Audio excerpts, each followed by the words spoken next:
오늘 아침 새벽 예배를 드리다 문득 그 생각이 들었어요.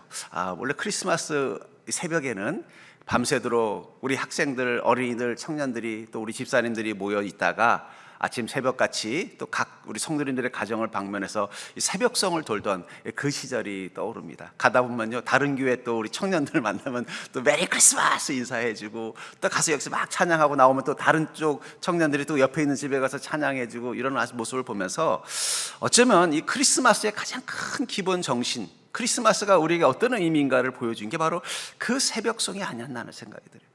사람들의 마음 가운데 이 춥고 어두운 밤, 이 땅 가운데 우리에게 구원과 평화를 주시기 위해서 오신 그 주님의 이름을 선포하고, 그 새벽 크리스마스 아침에 되면은요, 어떻게 했어요? 예수님을 알지 못하는 사람도 기쁘다 굳이 오셨네 소리 들으면서 오늘 예수님이 이 땅 가운데 오셨구나. 그리고 문득 그 마음이 들 거예요. 깜깜한 내 집 방, 지난 한 해 동안 내 인생에는 춥고 어둡고 힘든 시간들 많았는데 내 집에도 이 환한 불이 켜진 저 예수 믿는 집안처럼 그 환한 불이 켜지고 주님의 오심을 함께 기뻐하는 찬양이 넘치는 가정이 되었으면 좋겠다 하는 마음들을 갖지 않았을까 하는 생각이 들어요. 어쩌면 그 뒤에 이제 이게 주민에게 방해가 된다, 또 이런 여러 가지 문제 때문에 결국은 아파트 문화가 생기면서 제가 보니까 이 크리스마스 크리스마스 새벽송이 없어진 것 같아요. 왜냐면 아파트 들어가면 옆집 난리라고 하니까 그때부터 아마 없어진 현상이 있지 않았나 하는 생각이 들면서, 단순히 이 새벽송이 없어진 게 아니라 사람들의 마음 속에 예수님께서 오신 이 날 함께 기뻐하고 감사하는 기쁨도 함께 없어진 것이 아닌가 하는 생각이 들면서 마음이 참 무겁고 쓸쓸했습니다. 우리가 그리스도인이 됐다는 건 뭘 의미할까요? 오늘 본문에 나온 이 목자들처럼 우리가 우리 인생의 춥고 어두운 땅 한가운데서 바로 예수 그리스도를 만난 것입니다. 그분이 우리 인생 가운데 평화의 왕이 되어주셨기 때문에 우리는 여전히 세상이 춥고 어둡지만 우리 마음에 감사와 소망과 평안을 지키면서 살아갈 수 있는 것입니다. 그런 의미에서 우리 삶 가운데 오신 그 주님이 우리를 만나러 오셨던 이 사건을 묵상하면서 왜 하필이면 목자들에게, 그것도 추운 새벽에 한낮에 오셨으면 더 많은 사람들이 예수님이 오심을 기뻐하고 환영할 수 있었을 텐데, 좀 날씨가 좋은 날 오셨으면 더 많은 사람들이 주님을 만나러 달려올 수 있었을 텐데, 더 큰 도시인 예루살렘에서 오셨다면 더 많은 사람들이 이 사실을 알고 기뻐했을 텐데, 왜 작은 마을인 베들레헴에, 그것도 추운 한겨울에, 그리고 그 새벽에 오셔서 그저 목자 몇 사람들만, 동방박사 몇 사람만 예수님의 탄생을 보고 기뻐할 수밖에 없었는가? 저는 그것을 통해서 주님께서 우리 인생의 땅에 오신 이유를 발견할 수 있습니다.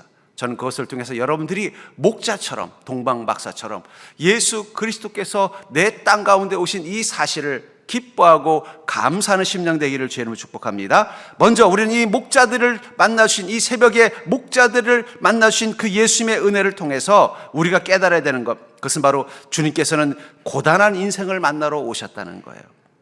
왜 하필이면 동방박사와 목자들에게만 주님의 탄생을 보여주셨을까요?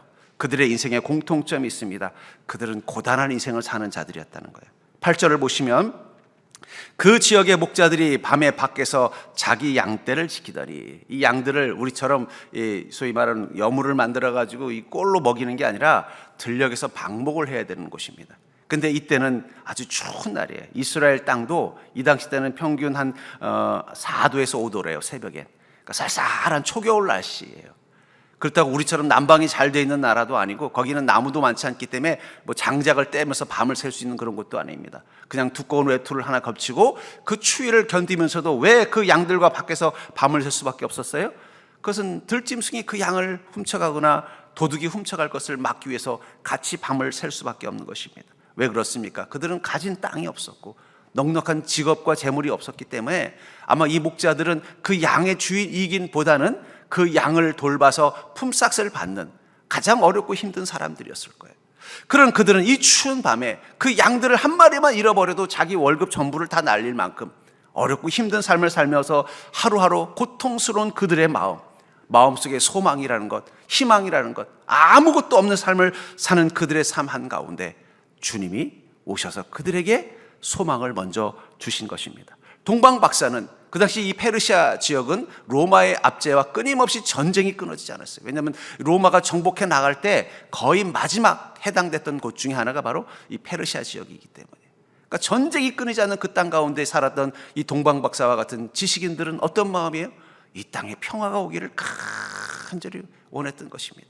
그러다가 여러 가지 역사적인 자료들을 보니까 저 유대 땅에 왕이 태어나면 그 왕이 이 세계에 평화를 준다라는 이야기를 들은 거예요. 그런데 어느 날 그 유대의 왕을 상징하는 별을 발견한 겁니다.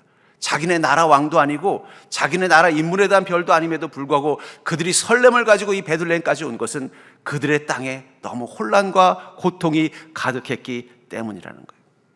저는 이것을 통해서 왜 주님은 이 목자들을 먼저 만나셨는가? 왜 이 동방 박사들을 먼저 만나셨는가? 그것은 그들의 삶이 이 추운 겨울 새벽처럼 지치고 힘든 인생이었기 때문이에요. 어쩌면 우리가 우리 인생이 힘들고 어렵고 갈급함이 있을 때 그것은 주님을 만날 수 있는 축복이라고 저는 믿습니다.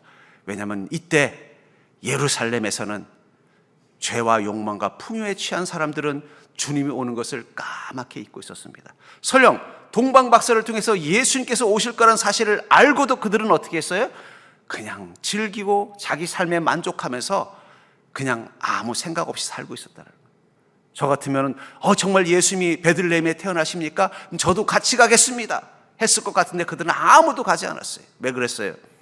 그들에게는 주님이 주시는 평화보다는 이 땅에서 자신이 가지고 있는 이 풍요와 만족과 기쁨을 누리는 것에만 관심이 있었기 때문입니다. 전 그러면서 여러분들은 왜 주님을 만날 수밖에 없었을까? 그건 여러분들에게는 차가운 새벽이 있기 때문이에요. 이 목자의 고단함과 동방 박사의 그 갈급함이 있기 때문이라는 거예요. 전 그래서 성경에 나오는 인물들, 예수님을 만날 인물들의 공통점이 뭐냐? 그들은 갈급한 영혼들이라는 거예요. 주님이 아니면 채워질 수 없는 목마름을 가진, 주님이 주시는 평화가 없으면 채워지지 않는 갈급함을 가진 인생들이었기 때문에 그들은 주님을 만날 수 있었던 것입니다. 여러분들이 수가성 여인의 이야기를 잘 알 거예요. 이 여인이 수가성 자기 집 근처에 있는 우물을 놔두고 여러분 모든 성 도시들은 물을 중심으로 발전하는 것입니다. 그렇기 때문에 굳이 성 밖에 있는 야곱의 우물까지 나올 이유가 없어요. 그것도 한낮에 뜨거운 때 앞에 채.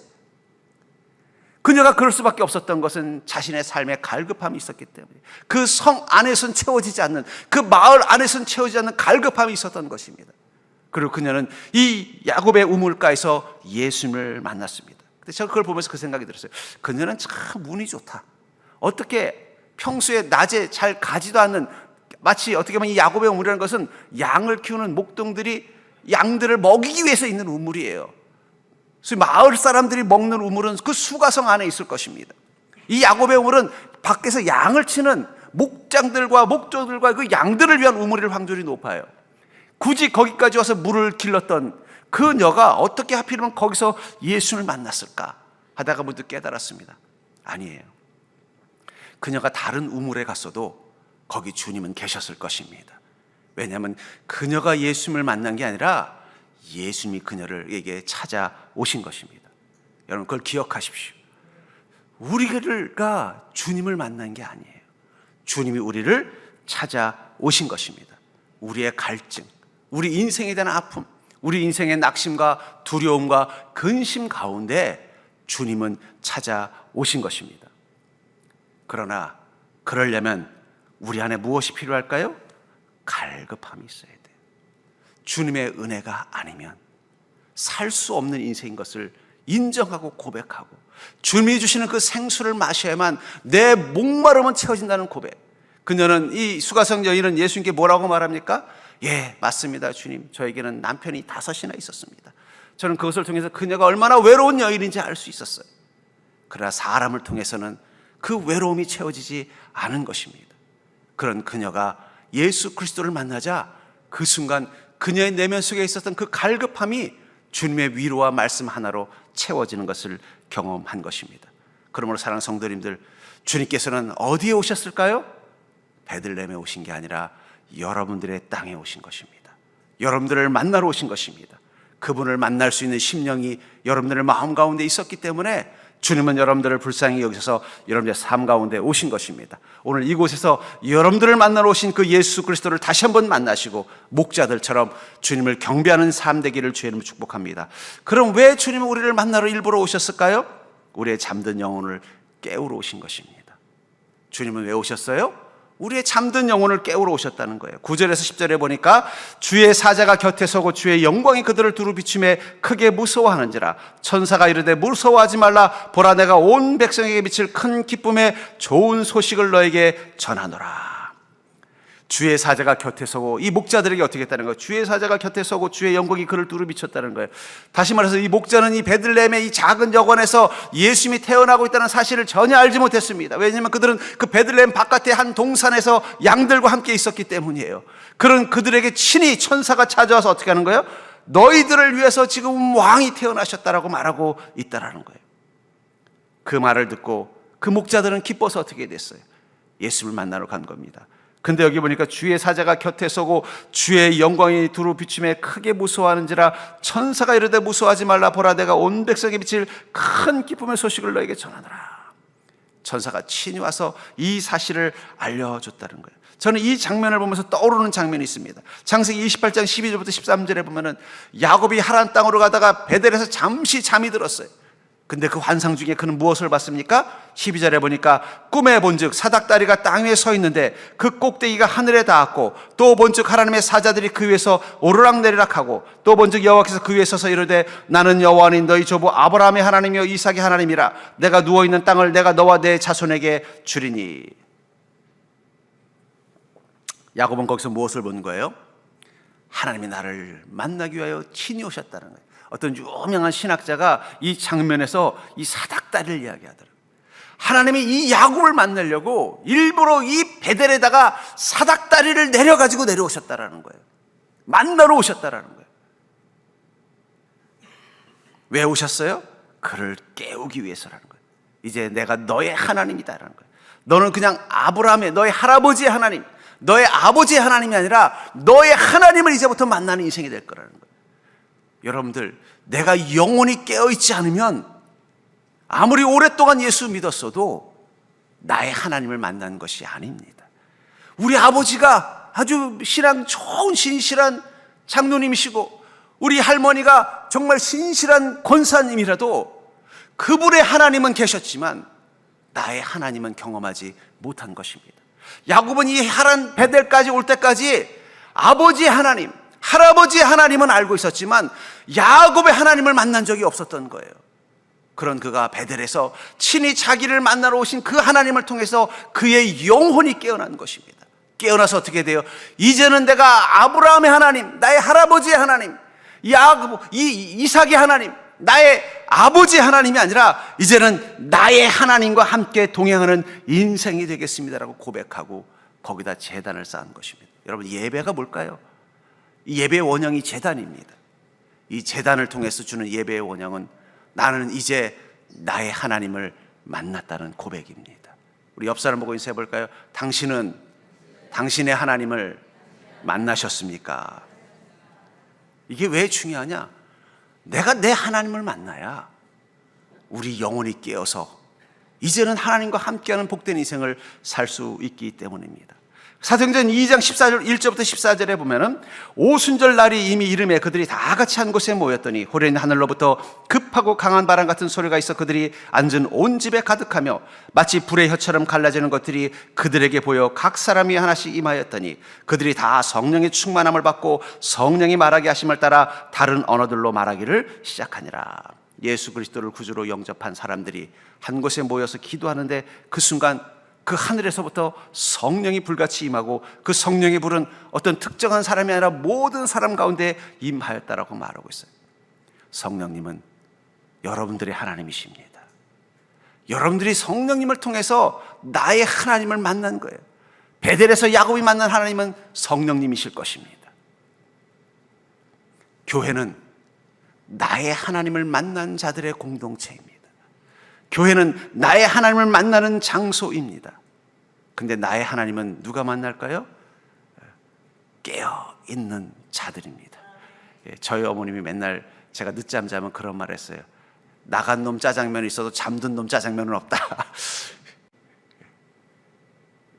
밖에 나가서 잠시 자리가 비었으면 아이고 아무개 밖에 있는데 걔 것도 시켜서 짜장면이 있다는 거예요. 근데 방에서 자는 애는 없다는 얘기를 늘 하시는 거예요. 그 말을 들으면서 그 말이 참 재미있어서 제가 평생 기억하고 있습니다. 여러분들, 내 영혼이 잠들어 있으면 나의 하나님은 없습니다. 내 영혼이 잠들면 나의 하나님을 경험할 수 없다라는 거예요. 여러분들 육신의 눈은 떠 있지만 여러분들의 영혼도 눈이 떠 있습니까? 그래서 데살로니가전서 5장 5절부터 10절에 보면은 너희는 다 빛의 아들이요 낮의 아들이라. 우리가 밤이나 어둠에 속하지 아니하나니 그러므로 우리는 다른 이들과 같이 자지 말고 오직 깨어 정신을 차릴지라. 자는 자들은 밤에 자고 취하는 자들은 밤에 취하되 우리는 낮에 속하였으니 정신을 차리고 믿음과 사랑의 호심경을 붙이고 구원의 소망의 투구를 쓰자. 하나님 우리를 세우심은 노하심에 이르게 하심이 아니요 오직 우리 주 예수 그리스도로 말미암아 구원을 받게 하심이라. 예수께서 우리를 위하여 죽으사 우리로 하여금 깨어있든지 자든지 자기와 함께 살게 하려 하셨느니라. 우리의 하나님이신 성령이 왜 우리 가운데 계셔요? 우리와 함께 하시기 위해서라는 거예요. 그래서 성령님은 우리를 어떻게 하십니까? 깨우신다라고 말하고 있어요. 잠들지 말라라고 말하고 있는 거예요. 자지 말고 오직 깨어 정신을 차릴지라. 여러분, 정신줄 놓고 살지 마세요. 사람들이 지금 정신줄 놓고 살고 있어요. 정신줄 놨다는 증거가 뭐예요?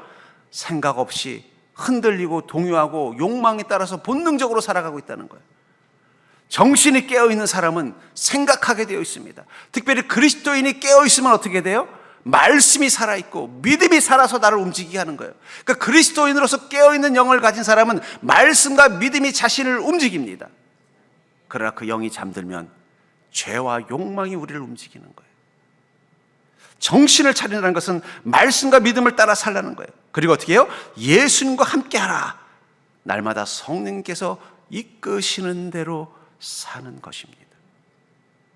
그게 바로 잠든 영혼이 깨어있다는 거예요. 이 목자들, 자기도 모르게 얼떨결에 예수께서 탄생하셨던 그 베들레헴의 한쪽 언덕에서 양을 밤새도록 키우던 이 목자들은 천사의 부르심을 따라 이 땅에 태어나신 예수 그리스도를 만났습니다. 그리고는 헤어졌겠죠. 예수님은 그 당시 때 아마 애굽으로 피난을 갔으니까. 그러나 그들의 마음속에 주님은 떠나지 않으셨습니다. 아마 어쩌면 주님께서 다시 예루살렘에 복음을 전하러 왔을 때 그 목자들도 그들 가운데 있었을 것입니다. 그러니까 성경에 기록이 남아있는 거예요. 아마 예루살렘 교인들 중에 아니면 이 베들레헴에도 교회가 있었다면 그들 중에 나는 예수님께서 이 땅에 태어난 그날 그 추운 새벽에 천사의 음성을 듣고 주님이 태어난 그 장면을 보았습니다. 나는 그때 예수님을 만났습니다. 세월이 지났을 거예요. 40년, 50년 세월이 지나서 그 당시 평균 수명이라면 그들은 죽었을 것입니다. 그리고 그들은 다시 한번 자기 인생의 언덕에서 예수님을 만났을 거예요. 그러나 거기는 베들레헴에 있는 언덕이 아니라 저 천국에 있는 언덕일 것입니다. 여러분들 깨어 있으세요. 우리의 시간은 짧습니다. 이 땅의 죄와 욕망과 헛된 것에 마음 빼앗겨서 주님을 만날 수 있는 이 시간을 낭비하지 마세요. 이 목자들의 삶, 예수님 만나서 경배하고 또 가서 양들 돌봐야 돼. 아니, 어쩌면 주님을 경배하러 온 시간에 돌아가 봤더니 양 몇 마리가 사라졌을지도 몰라요. 그것 때문에 자기의 월급의 품삯을 오히려 날렸을지도 몰라요. 그럼에도 불구하고 그 목자들은 감사하고 행복했습니다. 왜냐하면 나는 평화를 만났고 소망을 만났고 구원을 만났기 때문입니다. 영혼이 깨어 있어야만, 세상 속에서 영혼이 깨어 있어야만 우린 주님을 만날 수 있습니다. 그리고 주님을 만난 사람만 바로 그 마음에 평화가 임하는 것입니다. 왜냐하면 주님은 세상의 바람을 잠재우러 오셨기 때문입니다. 13절과 14절을 보시면 호련히 수많은 천군이 그 천사들과 함께 하나님을 찬송하여 이르되 지극히 높은 곳에서는 하나님께 영광이요 땅에서는 하나님이 기뻐하신 사람들 중에 평화로다 하니라. 예수님을 어떤 분이라고 소개하고 있어요? 땅에서는 하나님이 기뻐하시는 사람들 중에 평화다. 여러분, 이 땅에는 하나님이 기뻐하시는 인간들이 있습니다. 그 말은 다른 말로 표현하면 하나님이 사랑하시고 하나님이 구원하시고 하나님이 만나고 싶은 영혼들이라는 거예요. 그들을 주님이 만나시면 그들에게 무엇이 임한다는 거예요? 평화가 임한다는 것입니다. 땅의 평화, 그것은 하나님이 기뻐하시는 인간들의 세상 속에 임하는 하나님의 평화입니다. 저는 이 평화라는 것과 풍요의 관계를 한번 생각해요. 여러분, 잘 살면 평화로울까요? 물론 풍요로움이 우리 마음의 여유와 안녕과 평화를 주는 부분도 있습니다. 그러나 꼭 잘 살아야만 평화가 임하는 것은 아닙니다. 중요한 건 내가 평화를 더 원하느냐, 풍요를 더 원하느냐라는 거예요. 저는 이 아담의 두 자녀 아벨을 빼고 가인과 셋의 미래를 이렇게 한번 성경을 통해서 봤어요. 가인은 아담을 죽이고 하나님 곁을 떠나서 제일 먼저 뭐 했는 줄 아세요? 도시와 문명을 건립했습니다. 가인의 목적은 뭐예요? 풍요예요. 풍요를 선택한 것입니다. 근데 셋의 후손들은요, 별로 한 게 없어요. 뭘 했어요?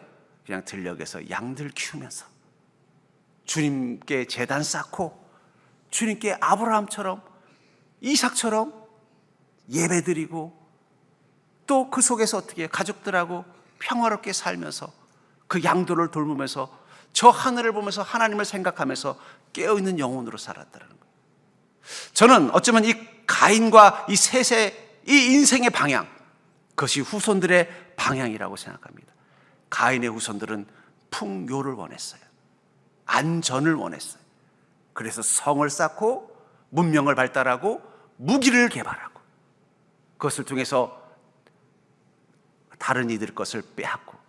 여러분, 이 성은 원래 이 성이라는 건요, 농사를 지을 수 없는 공간입니다. 그럼 농사를 못 지으니까 어떻게 해야 돼요? 철기로 무기를 만들어서 농사 짓는 평화로운 사람들에게 가서 그들이 농사한 걸 빼앗아 가지고 와야만 성은 유지가 되는 거예요. 국가가 생기기 전에는 그렇게 한 겁니다. 이제 국가가 생기고 나면 이제 세금을 통해서 그걸 대신했겠지만, 가인은 풍요를 목표로 사는 인생이 됐다고. 셋은요, 평화를 목표로 사는 인생을 상징합니다. 그래서 그들은 들녘에서 양들을 키우고 그 양들을 통해서 주신 것을 누리면서 제단을 쌓고 그곳에서 감사하고 소박한 은혜를 누리면서 깨어있는 영으로 하나님과 동행하는 삶을 산 것입니다. 여러분들은 가인의 후손입니까? 셋의 후손입니까? 우리는 선택해야 돼요. 제가 깨달았어요. 왜 이 시대가 힘들까? 사람들은 평화가 아니라 풍요를 선택했기 때문에. 풍요로워지려면 힘이 있어야 돼요. 풍요로워지려면 능력이 있어야 돼요. 풍요로워지려면 강해야 돼요. 풍요로워지려면 욕심도 있어야 돼요. 때로는 풍요를 위해서는 죄와 욕망과도 타협해야 돼요. 평화를 위해서는요, 온유해야 돼요. 평화를 위해서는 감사해야 돼요. 평화를 위해서는 겸손해야 돼요. 평화를 위해서는 사랑해야 돼요. 평화를 위해서는 믿음이 있어야 돼요. 어쩌면 우리는 셋의 후손일 수도 있고 가인의 후손일 수도 있습니다. 그러나 중요한 건 하나님이 만나고 싶어 하셨던 기뻐하는 자들은 가인의 후손이 아니라 셋의 후손입니다. 평화를 사랑하는 자들. 그들에게 예수님은 누구로 오신 거예요? 평화의 왕으로 오신 것입니다. 오셔서 그들의 삶의 폭풍을 잠재워 주신 것입니다. 마태복음 8장 24절부터 27절을 보시면 예수님의 제자들이 풍랑을 만난 사건이 있어요.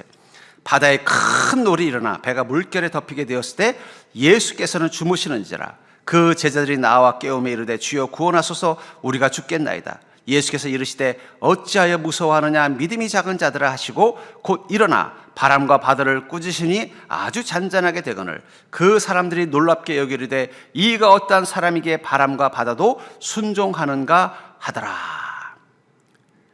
예수님께서 제자들과 함께 한 배 위에 있었는데 파도가 치기 시작했습니다. 그 파도가 얼마나 컸는지 제자들이 두려움에 빠질 정도였다는 거예요. 그 정도 됐으면 예수님도 멀미해서 깨지 않으셨겠어요? 근데 계속 주무셨다라고 말하고 있어요. 저는 이게 상징하는 게 있습니다. 여러분들, 우리가 요동치는 마음 가지고 살아도 주님이 침묵하실 때가 있다는 거예요. 왜 침묵하실까요? 우리가 주님을 깨우려는 믿음의 의지가 없었기 때문이에요. 여러분들, 우리 인생의 파도가 칠 때 우리는 어떻게 해야 돼요? 주님께서 내 인생 가운데 깨워지시기를 바라는 거예요. 이 폭풍을 만나기 직전 제자들은 어떤 마음이었겠어요? 야, 예수님 뒤에서 주무신다. 그럼 우리 앞에 가서 우리 함께 웃고 놀고 즐기자. 주님이 없어도 되는 시간들을 보냈다라는 거예요. 그 시간도 깨어서 주님과 함께 했어야 되는데 어떻게 해야 돼요? 야, 주님 주무시는데 이럴 때 우리끼리 모여서 야, 그동안 예수님 때문에 그냥 말도 한마디 제대로 못하고 야, 우리끼리 모여서 즐겁게 보내자 하고 보내고 있는데 파도가 치는 거예요. 줄렁줄렁. 그 순간 깨달은 것입니다. 주님을 깨워야만 파도가 잠잠해진다는 걸 깨달은 거예요. 그리고 25절에 보니까 그 제자들이 나와 깨우며 이르되 주여 구원하소서 우리가 죽겠나이다. 예수께서 이르시되 어찌하여 무서워하느냐 믿음이 작은 자들아 하시니 곧 일어나 바람과 바다를 꾸짖으시니 아주 잔잔하게 되거늘. 주님께서 바람을 꾸짖어야 평화가 오는 것입니다. 세상을 보면요, 세상이 지금 요동치고 있는 게 보여요. 혼란스러워 보여요. 여러분, 뭐가 보여요? 정치가가 잘못해서, 사업에 문제가 있어서, 국제 정세가 문제가 있어서. 근데 그게 아니란 걸 저는 일기예보를 통해서 깨달았습니다. 가끔 요즘 보니까 유튜브에 일기예보가 나오는데 제가 자주 보는 일기예보 유튜버 이름이 소박사예요. 왜 소박사인지 잘 궁금한데 안 물어봤어요. 근데 그 얘기를 하더라고요. 오늘은 뭐 한국에서 비가 오겠습니다 하면은 비가 오는 이유를 뭘 얘기하느냐? 저기압과 고기압을 가지고 얘기하더라고요. 북쪽에 있는 시베리아 기단이 내려오면, 남쪽에 남태평양에 있는 기압이 올라가면 우리 눈에는 뭐만 보여요? 야, 태풍이 부는구나. 야, 폭우가 쏟아지는구나. 야, 더위가 오는구나. 야, 추위가 오는구나. 근데 그 기상 전문가 눈에는 뭐가 보이는 거예요? 야, 고기압이 내려오고 있구나. 야, 저기압이 올라가고 있구나. 다른 걸 보고서 이 상황을 설명해 주더라고요. 보는 게 다르구나. 여러분, 우리는 왜 비가 내리는 거지? 왜 태풍이 치는 거지? 왜 건조한 거지? 왜 이렇게 추운 거지? 를 보는 자들이 아니라 저쪽에 북쪽에 시베리아 고기압이 찬 기운이 내려오고 있구나. 남쪽에 이 태평양의 수보를 가득 머금고 있는 이 바람이 지금 이 저기압이 올라오고 있구나. 이걸 보는 게 진짜를 보는 거라는 거예요. 왜 세상이 요동칠까요? 그것은 이 땅에 마귀의 힘이 강해지고 있다는 증거예요. 그 말은 역으로 언제 세상은 평화로워질까요? 주님의 은혜와 능력이 강력해져야 되는 거예요. 우리의 마음도 그렇습니다, 여러분들. 우리 마음의 평화는 언제 올까요? 저 인간만 없으면 평화가 올까요? 저 일만 해결되면 평화가 올까요? 내 인생의 근심과 문제만 사라지면 평화가 올까요? 아니에요. 내 마음의 바람을 주님이 깨어나셔서 꾸짖어 주셔야 돼요. 그래야만 평화가 오는 것입니다. 전 그래서 이 세상을 보면서 기도합니다. 주님, 이 땅의 바람을 주님이 깨어나셔서 꾸짖어 주시옵소서. 주님이 꾸짖어 주셔야 평화되는 거지, 저 다른 나라들이 우리 힘들게 안 하고 우리 정치가들이 정치만 잘해서는 절대 평화 오지 않습니다. 여러분, 그리스도인들은 무엇을 위해서 기도해야 돼요? 주님께서 일어나셔서 이 땅을 꾸짖어 달라고, 이 바람을 잠재워 달라고. 마찬가지입니다. 여러분들의 삶 속에 평화를 잃어버린 이유는 바람이 불기 때문이에요. 죄와 어리석고 무지한 욕망의 바람이 불기 때문이에요. 제가 지난주에 뭐라 그랬어요? 이 시대의 짐승은 뭐라고요? 욕망이라고 말씀드렸잖아요. 여러분들의 마음속에 짐승이 한 마리씩 있습니다. 그 목줄을 잘못 놓으면은 여러분들의 인생을 물어뜯는 짐승 같은 게 있다는 거예요. 그 짐승은 우리 삶을 흔드는 파도가 될 것입니다. 그것을 잠재울 수 있는 것은 오직 예수 그리스도뿐입니다. 그분이 여러분들의 영혼을 깨워주시고, 마치 베드로가 그 예수님을 깨워서 우리를 구원해달라고 요청하는 그 순간 주님께서 그 바람을 꾸짖으시면 평화가 오는 것입니다.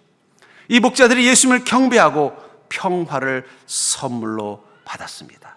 그들의 혼란스럽고 춥고 어두운 시간은 끝나지 않았지만 그러나 그들은 예수님을 만나서 그 마음의 바람을 잠재웠습니다. 세상의 바람은, 세상의 문제는, 세상의 추운 바람은 아마 좀 오래 갈 것 같아요. 그러나 중요한 건 우리의 마음의 바람은 우리의 영이 깨어서 예수 그리스도를 영접하면 평화로 바뀔 줄 믿습니다. 이제 여러분들 안에 계신 성령님을 깨우십시오. 그분이 여러분들의 바람을 꾸짖게 여러분들의 인생을 맡기십시오. 그러면 세상이 어떻게 요동치더라도 여러분들은 평안을 가지고 사는 인생이 될 줄 믿습니다. 2025년도 그 평안이 여러분들 가운데 가득하기를 주의 이름으로 간절히 축원합니다.